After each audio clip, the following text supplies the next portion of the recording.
Assalamualaikum warahmatullahi wabarakatuh. Pemirsa Ekstradisi Channel dimanapun berada, selamat bertemu kembali dengan kami di Ekstradisi Misteri.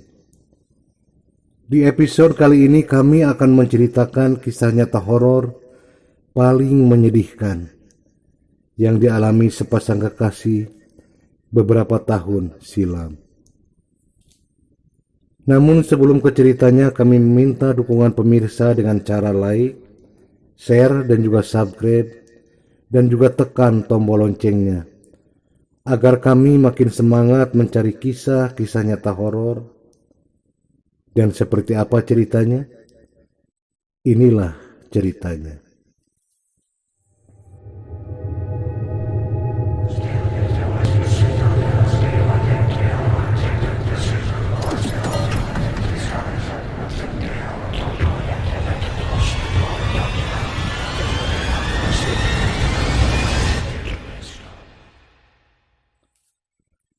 Erna 17 tahun dan Indra 22 tahun adalah pasangan kekasih di mana hubungan mereka tidak direstui orang tuanya Erna. Kejadian ini terjadi pada tahun 1990 di kota Bandung. Erna waktu itu baru lulus SMA dan anak dari orang tua yang cukup terpandang. Sedangkan Indra hanya perantau yang kuliah di salah satu fakultas di kota Bandung dan kos di salah satu rumah kecil di dekat rumahnya Erna.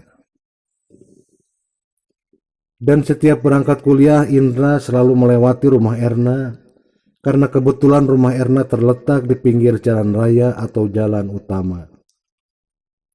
Selain itu, orang tua Erna pun membuka toko buku, fotokopi, dan lain-lain di samping rumahnya yang dijaga beberapa karyawannya, dan Erna pun sering membantu karyawannya juga. Makanya setiap hari Erna pun ada di toko tersebut. Dan disitulah awal perkenalannya dengan Indra, anak muda sopan, ganteng, dan juga baik. Semakin lama mereka kenal, semakin tumbuhlah bunga-bunga cinta di antara mereka, dan mereka pun saling berjanji setia sehidup dan semati. Sampai pada akhirnya orang tua Erna mengetahui hubungan Erna dengan Indra, dan pada suatu hari orang tua Erna menyuruh Erna untuk memperkenalkan Indra dan membawa ke rumahnya. Melihat Indra yang sopan, baik, serta ganteng, orang tua Erna pun setuju dengan hubungan mereka. Namun, beberapa hari kemudian, orang tua Erna mencari tahu keberadaan Indra, pekerjaan orang tua Indra, dan lain sebagainya. Karena orang tua Indra yang hanya orang biasa, akhirnya orang tua Erna pun mulai melarang Erna berhubungan sama Indra, yang hanya orang miskin. Namun Erna tetap mempertahankan hubungannya dengan Indra, dan saat itulah Erna dijodohkan dengan seorang pengusaha sukses yang sudah berumur. Erna pun menolak dan menyatakan kalau dia hanya mencintai Indra. Orang tua Erna pun mulai bertindak dan datang ke tempat kosan Indra, melarang untuk tidak berhubungan lagi dengan anaknya. Saat itu Indra bersujud di kaki orang tuanya Erna untuk tidak memisahkannya dengan Erna. Tapi saat itu pula muka Indra malah ditendang oleh bapaknya Erna, dan Erna pun mengetahui kejadian itu setelah Indra cerita sama Erna. Singkat cerita, beberapa hari kemudian, kedua sejoli itu merasa kangen, lalu mereka pun janjian untuk ketemu di suatu tempat. Dan Erna pun pamit ke orang tuanya dengan alasan mau ke rumah temannya yang sedang berulang tahun. Dan akhirnya Erna dan Indra pun bertemu di suatu taman yang ada di kota Bandung. Mereka pun ngobrol dan saling berkeluh kesah tentang hubungannya yang dilarang orang tua Erna. Kayaknya kalau orang tua kamu tidak setuju dengan hubungan kita, pasti aku akan menunggumu di surga, Erna, ucap Indra dengan kata-kata yang sangat menyayat hati Erna. Erna pun meneteskan air mata dan lalu berkata, "Jangan berkata begitu, Kak Indra. Tuhan sedang merencanakan sesuatu buat kamu dan juga buatku," ucap Erna sambil menangis. Indra pun menggenggam tangan Erna, dan tiba-tiba dari arah belakang datang orang tua Erna dan satu orang laki-laki yang tidak Erna kenal. Tanpa basa-basi, bapaknya Erna dan laki-laki itu menyerang Indra, memukuli dan menendang tubuh Indra. Erna histeris dan shock melihat pemandangan itu, dan Erna sempat melihat saat bapaknya memukul muka Indra. Erna melihat satu gigi Indra rontok dan jatuh ke tanah. Dan saat itu pula penganiayaan itu pun dihentikan ibunya Erna. Indra pun terduduk dengan mulut berlumuran darah. Tanpa sepengetahuan siapapun, Erna mengambil gigi Indra yang tergeletak di tanah dan memasukkannya ke saku celananya. Dan setelah itu Erna dipaksa meninggalkan Indra dan dibawa ke dalam mobil untuk pulang.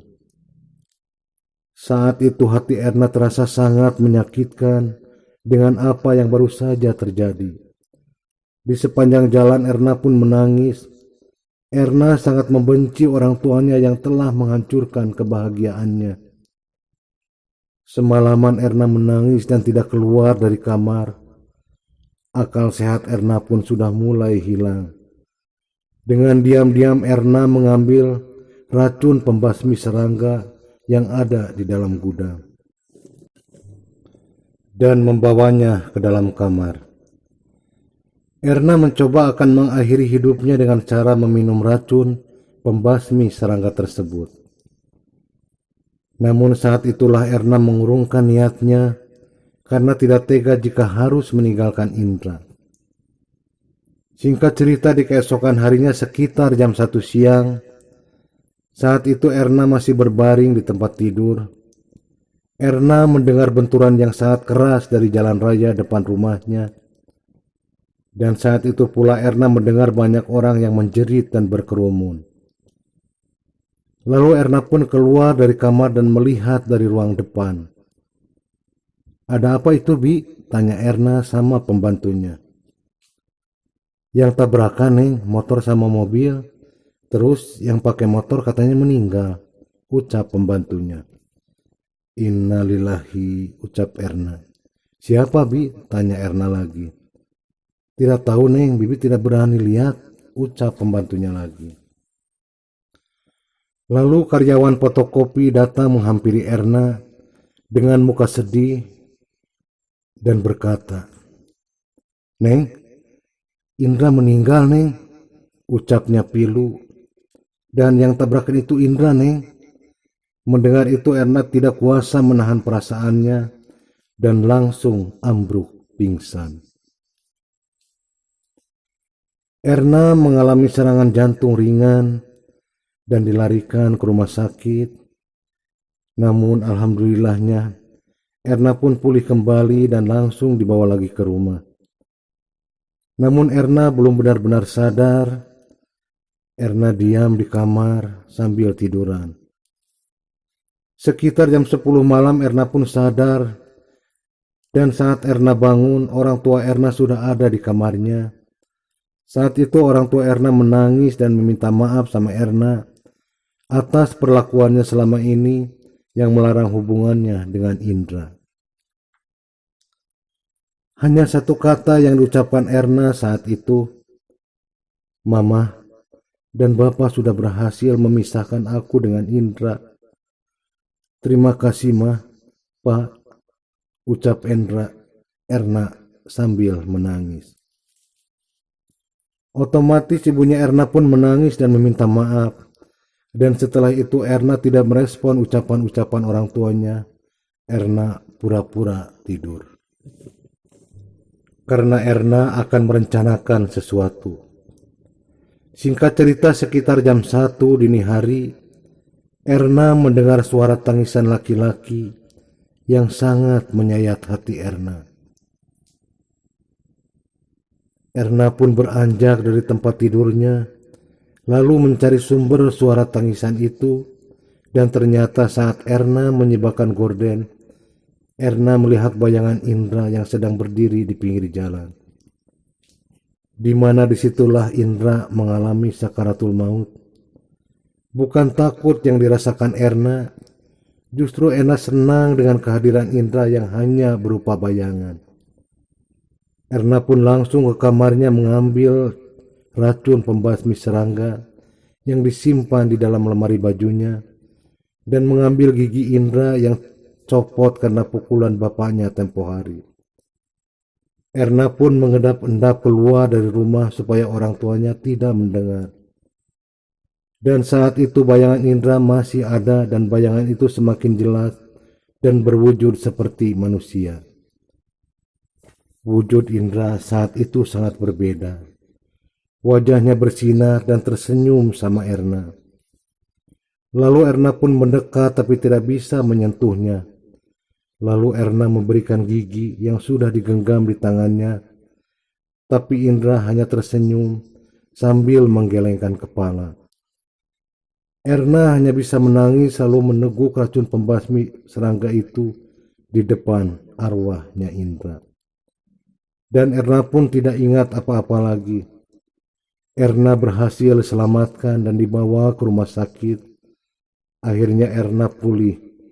Namun kedua matanya tidak bisa melihat, alias buta. Karena pengaruh dari racun tersebut, Erna menghadapi ujian itu dengan sabar, dengan ikhlas, sebagai bukti kalau dirinya sangat mencintai Indra, cinta pertamanya sekaligus cinta terakhirnya. Hidup Erna pun dihabiskan hanya untuk mendekatkan diri sama Allah, meminta ampun sama Allah dengan tujuan kalau meninggal nanti bisa bertemu Indra yang sudah menunggu di pintu sorga. Amin ya robbal alamin. Nah pemirsa, itulah kisah pilu yang dialami seorang wanita dengan nama Erna, nama samaran. Dan sampai sekarang Erna alhamdulillah masih hidup meskipun tanpa bisa melihat dunia dan tidak menikah. Pemirsa, sampai ketemu di kisah nyata berikutnya masih di ekstradisi misteri. Wassalamualaikum warahmatullahi wabarakatuh.